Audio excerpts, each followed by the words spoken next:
Alors les semaines passées, nous avions parlé des ablutions et aujourd'hui nous devions conclure concernant ces grandes ablutions. Alors je vous rappelle simplement que les grandes ablutions donc de l'impureté majeure, qu'on appelle en arabe al-ghusl, doivent être faites dans quelques cas. Alors on va citer les principaux pour être pratique. Il y a tout d'abord les menstrues, ce qu'on appelle communément les règles pour les jeunes filles, enfin pour les femmes en général. Il y a également ce qu'on appelle les lochis, donc c'est la perte de sang qui intervient après l'accouchement. Il y a lorsqu'il y a une éjaculation, par exemple, lorsque nous avons des rapports avec notre femme. Et puis lorsque l'on touche un mort, par exemple. Il y en a d'autres, mais on a essayé de citer les principaux. On peut se demander également quels sont les autres ghusl, donc grandes ablutions que l'on peut faire, mais qui sont seulement recommandées. Alors effectivement, on peut faire les grandes ablutions dans quelques cas. Donc je rappelle, c'est pas obligatoire, simplement très recommandé.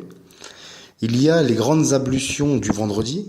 Donc je rappelle parce que le vendredi, c'est le jour de rassemblement des musulmans lorsque nous prions en assemblée. Nous pouvons faire également les grandes ablutions lorsque nous allons effectuer le hajj, donc lorsque nous allons entrer en état de sacralité. Il est très recommandé de faire les grandes ablutions. Il y a également le ghusl, donc les grandes ablutions que l'on peut faire lors des deux grandes fêtes islamiques, à savoir la fête de rupture du jeûne du Ramadan, et puis également la fête de l'Aïd al-Adha qui vient à la fin du pèlerinage. Comme quatrième et dernier bain rituel, donc grandes ablutions que l'on peut effectuer et qui sont recommandées, il y a le fait lorsque nous allons entrer dans les lieux saints, lorsque nous allons rentrer dans la sainte ville de la Mecque, lorsque nous allons nous approcher de la Kaaba, bien sûr, donc cette petite maison où se trouve la pierre noire, lorsque nous entrons à Médine, etc. La question qui revient très fréquemment, c'est le fait de savoir lorsque nous avons fait donc notre grand bain et que nous avons un liquide qui s'évacue de nos parties, qu'est-ce que nous devons faire?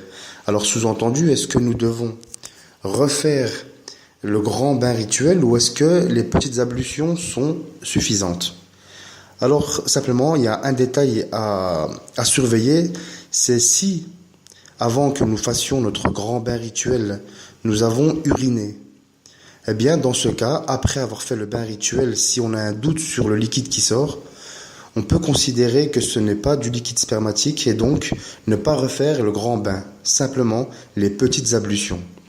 Si nous n'avons pas uriné avant et que le liquide vient être évacué de nous, eh bien à ce moment-là, on peut considérer que c'est du liquide spermatique. À ce moment-là, il faut refaire le grand bain rituel. Allahumma inni as'aluka wa atawajjahu ilayk binabiyyika nabiyyir rahman Muhammadin sallallahu alayhi wa